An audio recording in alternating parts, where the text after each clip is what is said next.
Welcome to lesson 3 of TPO. TPO is just another representation like volume profile of AMT. It just shows the same data theoretically as volume profile, it's just displayed differently. For me, it gives me more context around my trades and it builds my context around my levels from volume profile. You might do the same, it's up to you how you want to create your edge with order flow, but TPO is just time price opportunity chart. So the first thing you must know is it looks like this, right? You can see these letters inside it. If you zoom out, it won't look like letters. If you zoom into your TPO, you'll see there is letters.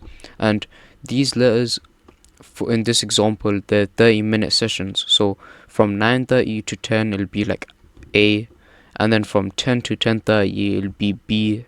And then from, etc. Then 10:30 to 11 will be C. And it'll just keep on going and it'll create this balance, this bell curve. And you can see here is the 70%, which will be the balance. And right here, you can see it automatically creates the extreme of point of control. This area is where time has spent the most of volume, and then it has created this is where most transactions have been. Another reason why TPO is important is that it acts as a significant draw, right? And it's just like a significant interest where buyers and sellers originally agreed as a fair agreement for price. Then we got obviously value area low and value area high. Value area high is here, value area low is here, and this is POC right in the middle. So POC is just the busiest of price, and then this is just the top of the value of the 70% for the balance area / fair value, and then this is the bottom bit of the fair value.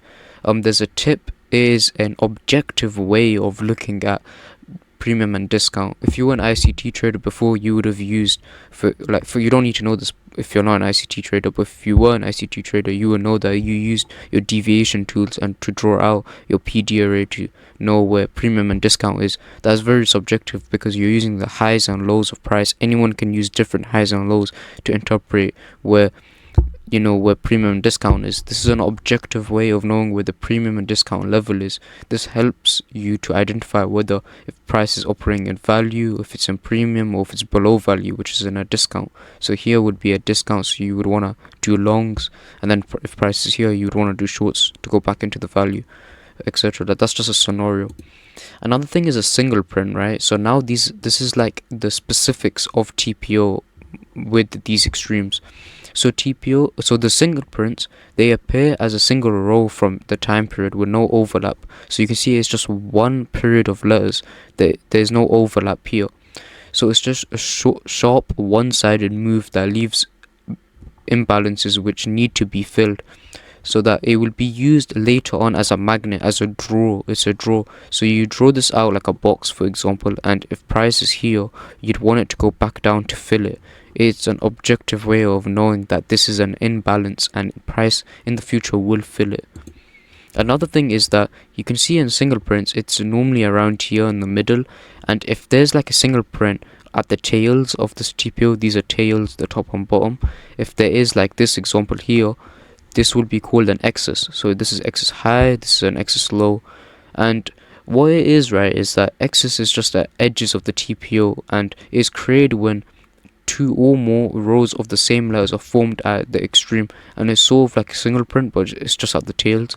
And excess is often used as support and resistance, so technically it's used as opposite to single prints. Single prints, you want it to completely fill this area, the next TPO, you want it to completely fill it, but then excess, you want it to use as support and resistance. So price could go to like 50% of this excess low, and then it can go up, or it can only go up to like 25%, like up here, and then it can go up. It's just used as support and resistance.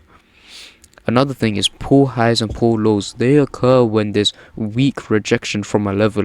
They're like unfinished auctions basically, and and often in Nasdaq, like NQ TPOs, they usually appear as TPO tails, and they're more useful than ES ones because ES is more of a thicker market and it creates structures shorter and more firm tails. So the poor high and lows are less reliable and they're not really used, and they're not really appearing in ES TPOs. Obviously you can use them and they work the same, but NQ ones, they're more useful. And then that's it. That's literally all you have to know, to be honest, about everything with TPO, just the basics. Just go to your Quant Tower. I'll make a video in the future on how to get free Quant Tower. It's just an Orderflow software, and just mark out value area high, value area low. Look at single print. Obviously, use your AMT knowledge, and you can obviously use balance errors and things like that.